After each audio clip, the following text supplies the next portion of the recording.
A amplitude do perdão. Texto de autoria de Yoskás. A xícara com um chá de camomila e erva cidreira estava sob a mesa de cabeceira. Eu me preparava para iniciar a meditação, como faço quase todas as noites antes de dormir, quando ouço batidas na porta do meu quarto no mosteiro. Era Bela, uma das monjas da ordem. Estava mal, muito mal. As suas feições a denunciavam. Havia pouco mais de 2 anos, ela havia passado por um divórcio doloroso. Traição era a palavra usada por Bela para sintetizar a separação. No último período de estudos, ela chegara destruída emocionalmente.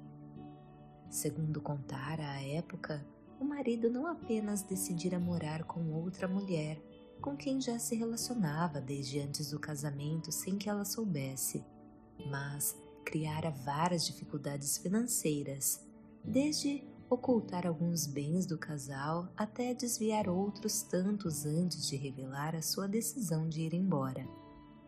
Como sempre confiara nele, nunca desconfiou que algo semelhante pudesse acontecer. Tinha sido amparada por todos no mosteiro na ocasião, quando retornara para aquele novo ciclo de aprendizados, se mostrara refeita. Disse ter perdoado Frank, o ex-marido. Falou ter cicatrizado as feridas. Recuperara o sorriso e a beleza.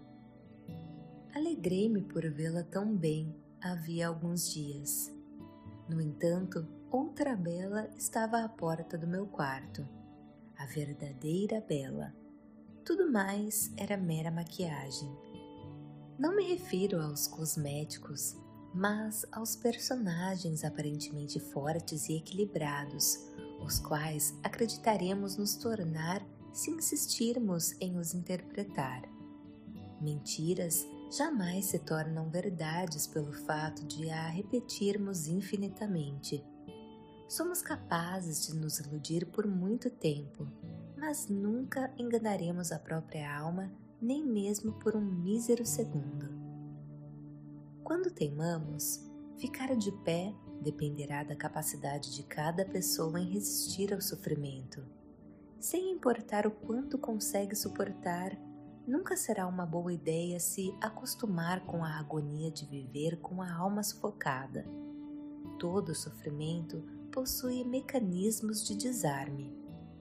Faz-se necessário aprender a usar cada um deles.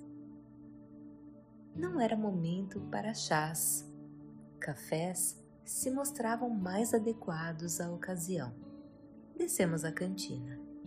Para nossa surpresa, o velho, como carinhosamente chamávamos o monge mais antigo da ordem, estava sentado a uma das mesas próximas às janelas. O brilho tênue da lua minguante permitia apreciar o contorno das montanhas ao longe. Ele sorriu a nos ver. Com o queixo apontou para o bule com café fresco que acabara de fazer. Parecia nos esperar. Enchemos 2 canecas e nos sentamos ao seu lado. Fez um aceno com a cabeça para que a Bela começasse a falar. A monja disse estar cansada de contar a mesma história para tanta gente, a ponto de ela própria se achar chata. O velho ponderou. Você precisa falar. Não que desconheçamos os fatos, porém, na tentativa de que em algum momento você consiga se ouvir. Não meramente as palavras faladas, mas as mensagens subliminares da sua alma, que nesse momento clama por ajuda. Ela jurou que chegou a acreditar que tudo estava resolvido dentro de si, mas ao saber naquela noite, através das redes sociais, que Frank se tornara pai, todas as soluções e explicações que estruturara para ficar bem desabara como se destruída por um abalo sísmico implacável. Não conseguia entender a razão de a notícia a atormentar daquela maneira. Falei que ela precisava perdoar o ex-marido. Ela discordou, falou que já o perdoara. Nem mesmo esperava mais que algum dia o Frank a ressarcisse dos prejuízos que causara por se apropriar indevidamente de bens que a pertenciam. Embora não fosse rica, tinha um ótimo salário e gozava de prestígio profissional. Sem demora estaria reconstruída financeiramente. O ex-marido havia aberto da mão da dignidade, tendo um caminho bem mais complicado à frente. O mal pertence a quem dele faz uso, assim como o bem permanece com aquele que o pratica com amor. Lembrou de outro importante aprendizado. Se fizermos dos acontecimentos desagradáveis uma escola sempre em funcionamento, o passado jamais se tornará uma prisão. Ela havia utilizado os ensinamentos aprendidos no mosteiro. Chegou a acreditar que tivesse cicatrizado as feridas, mas, naquele momento, entendia ainda estar no ponto de partida. O velho bebeu um gole de café e argumentou: "Você não está no ponto de partida como alega. Ao contrário, já caminhou bastante. Está perto de se reerguer financeiramente. Como disse, porém, ainda sem saber como reconstruir emocionalmente." Ela contou estar namorando outra pessoa. Hermes, como se chamava, era um homem gentil, atencioso e alegre. Estava feliz ao seu lado. Isso a confundia ainda mais. Não compreendia como tornara a se sentir transtornada com um fato na vida de alguém que não mais fazia parte dos seus dias.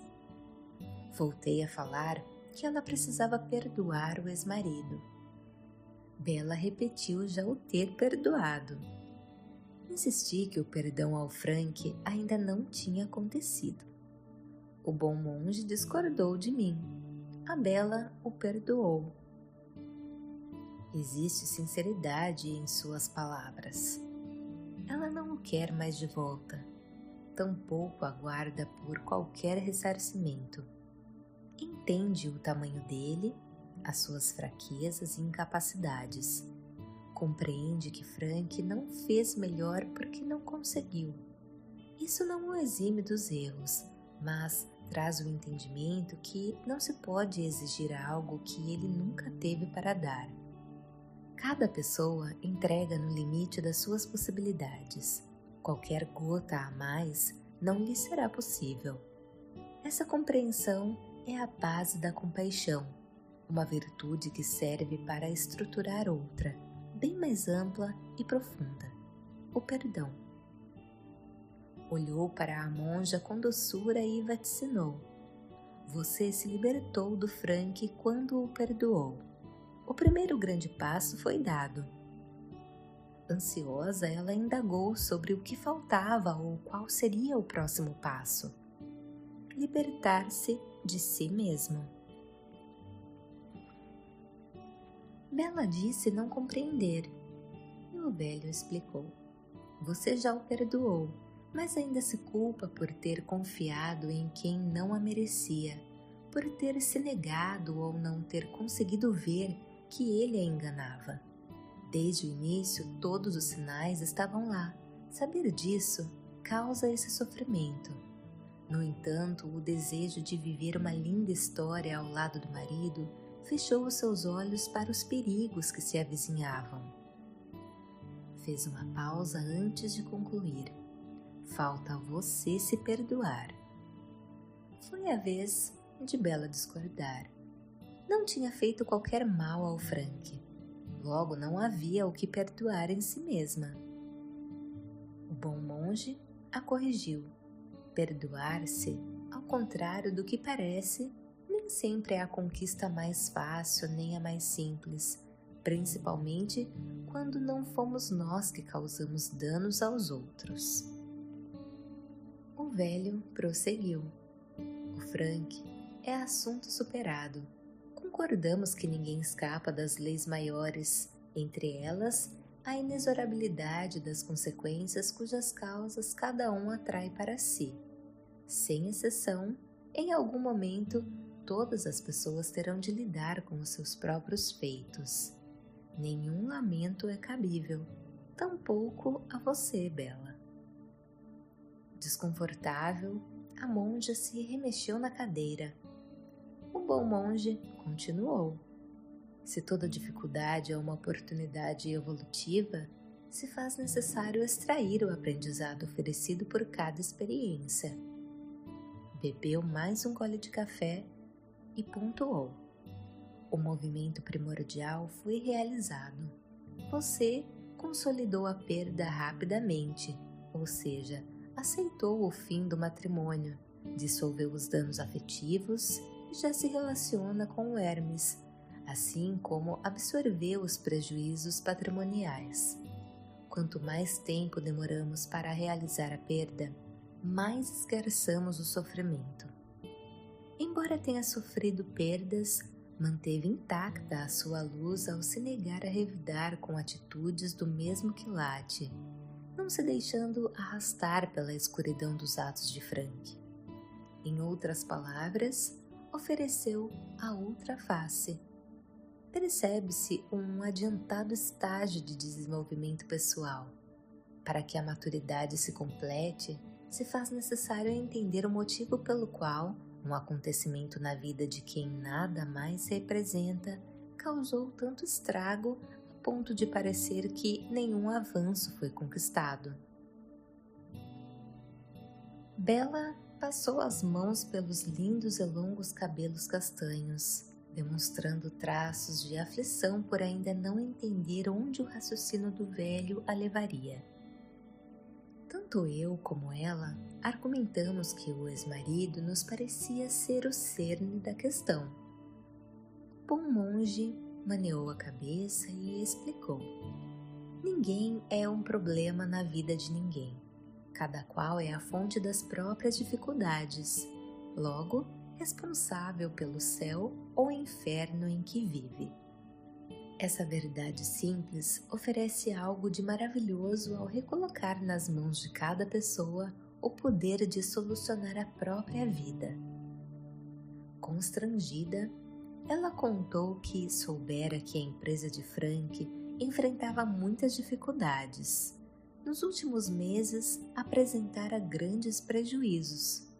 Confessou ter sentido um pouquinho de prazer com a notícia. Em parte, se sentia vingada.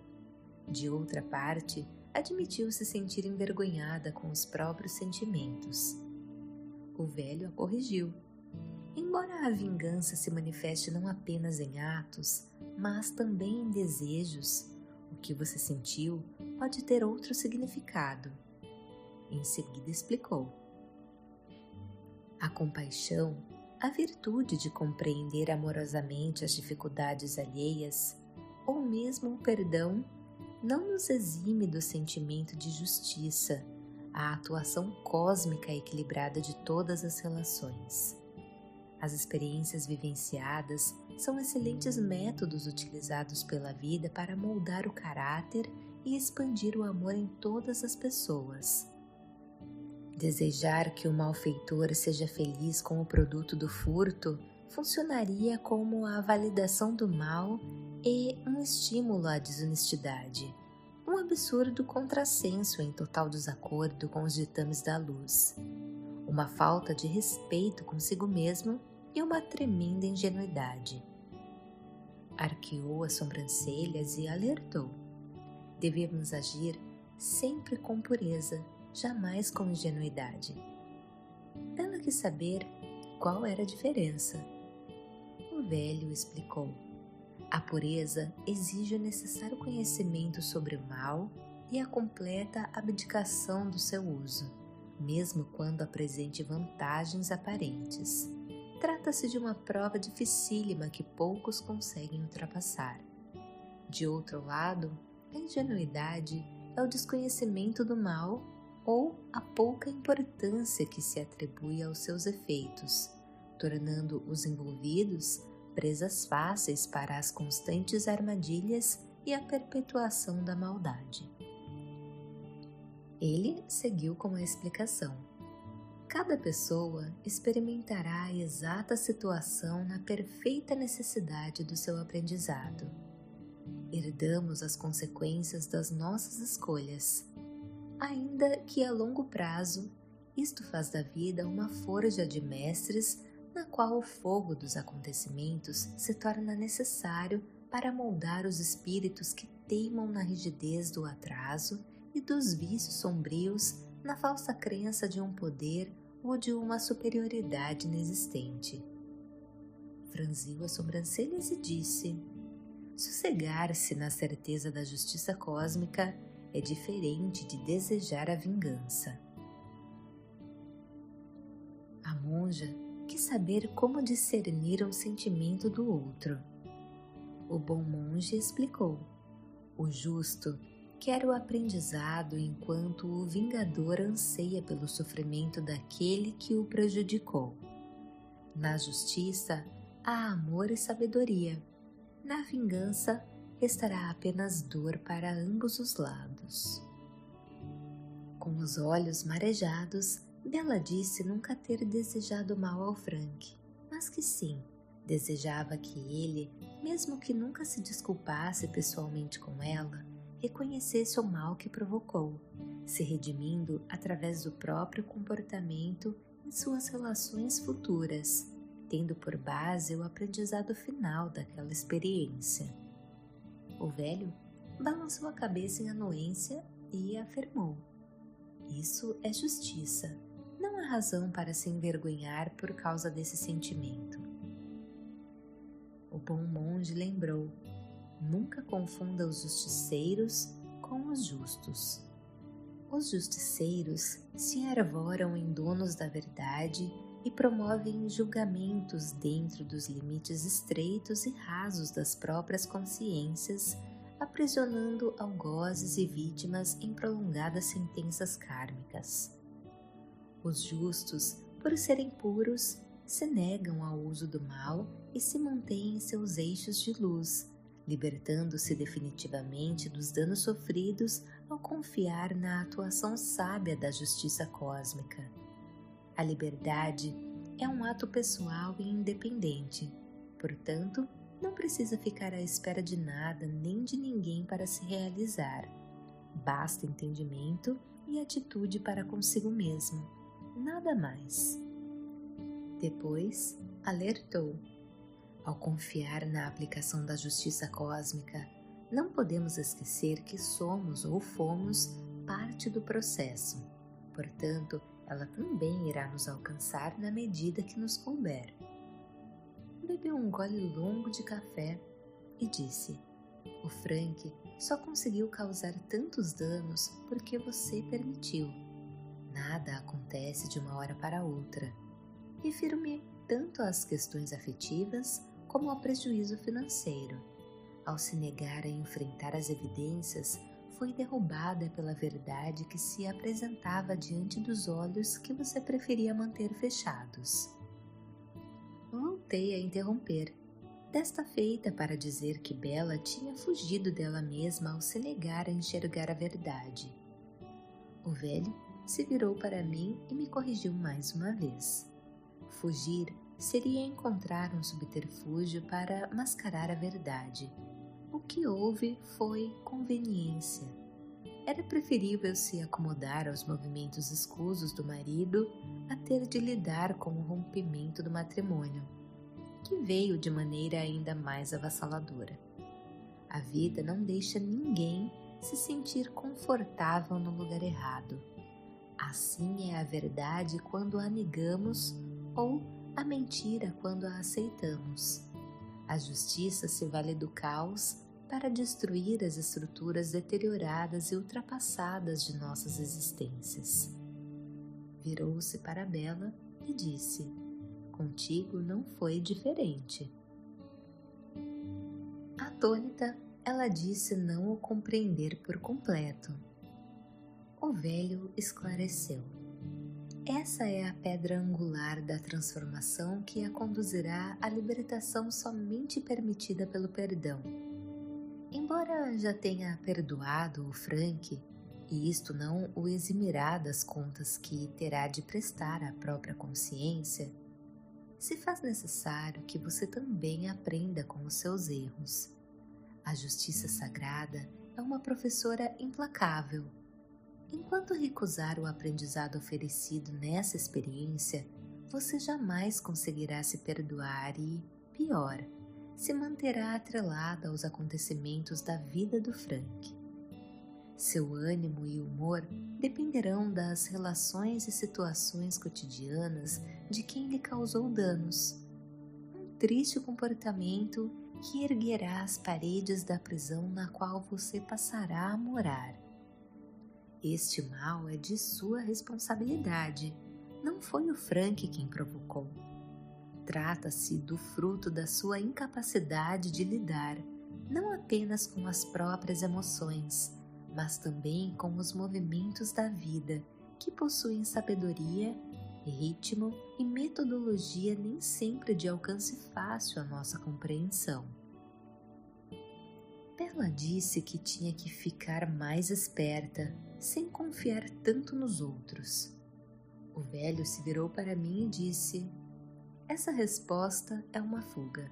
Entende agora a diferença entre fuga e conveniência? Encabulada, foi a própria monja que disse compreender o que até então desconhecia. Fugir é negar a verdade. Conveniência é acreditar que pode-se viver confortavelmente com a mentira. Acomodar-se a uma mentira nunca fará dela uma verdade. O bom monge tratou de fazer outros ajustes necessários. Nenhum relacionamento será saudável sem que haja confiança. Caráter é requisito indispensável, sem o qual o amor resseca como uma flor que murcha por falta de vitalidade. Você acreditou que conseguiria conviver com o Frank, mesmo quando percebeu pequenos deslizes de caráter. Negou-se aos sinais, tapou os ouvidos e fechou os olhos para tudo o que a alma falava e mostrava. Contudo, se faz fundamental confiar em si mesmo. Aprenda a confiar na sua alma. Bebeu um gole de café e continuou. A vontade para que a relação fosse próspera não pode sucumbir ao medo de fazer as indispensáveis correções, mesmo sob o risco de o relacionamento chegar ao fim e você ter de recomeçar sozinha. Ninguém está sozinho quando vive bem, tendo-se como a melhor companhia. Aquele que não entende isso dificilmente será pleno ao lado de alguém, seja pela incapacidade que atribui a si mesmo, seja pelo fardo indevido da felicidade que coloca nos ombros do companheiro que, em algum momento e por justo motivo, se recusará ou cansará de carregar. O velho retornou ao cerne da questão. O Frank foi perdoado. Falta você se perdoar para se libertar não apenas dos fatos vividos, mas também de si mesma. Bella argumentou que não havia do que se perdoar, pois não tinha causado nenhum dano ao ex-marido. O bom monge concordou em parte. Você tem razão quando diz que não fez nenhum mal a ele. Contudo, se pune por ter se deixado enganar quando havia todos os elementos necessários para impedir os prejuízos afetivos e financeiros que sofreu. Você não se perdoa por isso. Entenda que não existe erro em confiar nas pessoas. O erro consiste em não se fazer merecedor dessa confiança. Uma dívida existencial cabível ao Frank, não a você. Tenha cuidado para não inverter a polaridade das partes envolvidas no processo. Quando você fechou os olhos e tapou os ouvidos preferindo acreditar que mais à frente tudo se ajustaria, tinha direito a isto. Não funcionou, Mas não existe nenhum motivo para se punir por essa escolha. Ser enganada ou se enganar não merece punição. Trata-se somente de uma tentativa infrutífera, um risco assumido, nada mais. Use as experiências sempre como livro, nunca como chicote. As lágrimas banhavam o rosto da monja. Ela contou que sofrera muito em relacionamentos anteriores ao Frank. Como não queria mais lidar com separações e recomeços, decidira que não negaria esforços para que permanecessem juntos, apesar dos equívocos e dificuldades, e sem importar o custo. As suas amigas estavam casadas, tinham se tornado mães e apenas ela parecia viver relações erráticas. O velho a lembrou: casamentos podem nos levar tanto ao céu como ao inferno, a depender de diversos fatores. Assim como viver sozinho não caracteriza uma existência triste ou de abandono, tampouco será a garantia de dias alegres. Padrões e condicionamentos sociais constroem preconceitos perigosos por restringir todas as possibilidades, reduzindo escolhas e afunilando a felicidade. Somos menos quando poderíamos ser mais. Cada pessoa tem o direito de inventar um modelo singular de ser e de viver de acordo com os seus dons e sonhos. A monja confessou que a notícia do nascimento do filho do Frank a abalara sobremaneira. Sentiu como se ela estivesse sendo punida apesar do mal ter sido praticado por ele. Embora tivesse consolidado a perda, tinha a sensação de que os prejuízos não cessaram. O velho fez nova correção. Não cessaram porque, apesar de consolidar a perda dos atos praticados pelo Frank, ainda não encerrou a punição que impôs a si mesma por ter se enganado. Você insiste em relacionar os fatos posteriores da vida do Frank à sua felicidade. O último elo ainda não se rompeu. Está na hora de colocar o casamento no passado, lugar onde precisava estar guardado desde a separação. Pare de se punir. Embora tenha sido ingênua, você agiu com toda a pureza cabível. Chega de encobrir a própria luz. Você não praticou mal algum a ninguém, nem mesmo a você. Houve apenas uma tentativa frustrada para que as coisas dessem certo. A vida precisa dos riscos para manifestar todas as suas 1000 possibilidades. Jamais deixe de acreditar. Nunca abdique da alegria de encontrar a beleza existente em todas as situações. Não raro, a alegria se esconde por trás do aprendizado. Perdoe-se. Confie. A vida entrega a cada um a sua exata medida. A caixa na qual você se colocou é menor que você. Liberte-se. Bela escondeu o rosto com as mãos por um tempo que não sei precisar. Fiquei apreensivo. Para minha surpresa, do pranto se fez o riso. Ao retirar as mãos, ela estampava um lindo e sincero sorriso. Sim, tudo se tornara claro para a monja naquele momento. O perdão não é estático. Ao contrário, possui dinamismo e camadas de amplitude. Ela tinha feito os corretos movimentos iniciais da separação ao consolidar as perdas e olhar o Frank com compaixão, conseguindo o perdoar. Faltavam os movimentos finais de cessar sobre si as cobranças indevidas ao aceitar que nada há de errado em confiar. Desconstruir os ineficientes padrões de felicidade que a limitava, criando um modelo ao seu gosto, sossegar-se e aproveitar os métodos pedagógicos oferecidos pela vida e colocar o casamento definitivamente nas prateleiras do passado. Ao se perdoar, estaria livre para seguir em frente. Afirmou estar pronta para isso. Havia firmeza, honestidade e determinação na sua voz. Amanhecia no mosteiro. Alguns monges chegavam para o desjejum. Bela agradeceu aquela conversa. Tinha nas mãos todas as ferramentas necessárias para recomeçar. Sempre as teve, mas nunca se dera conta de como as usar para demonstrar as suas dores emocionais.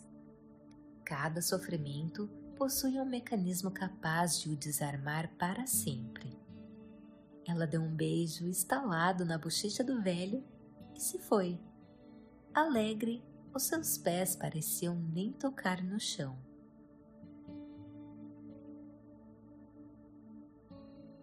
Voz de Paula Pauline.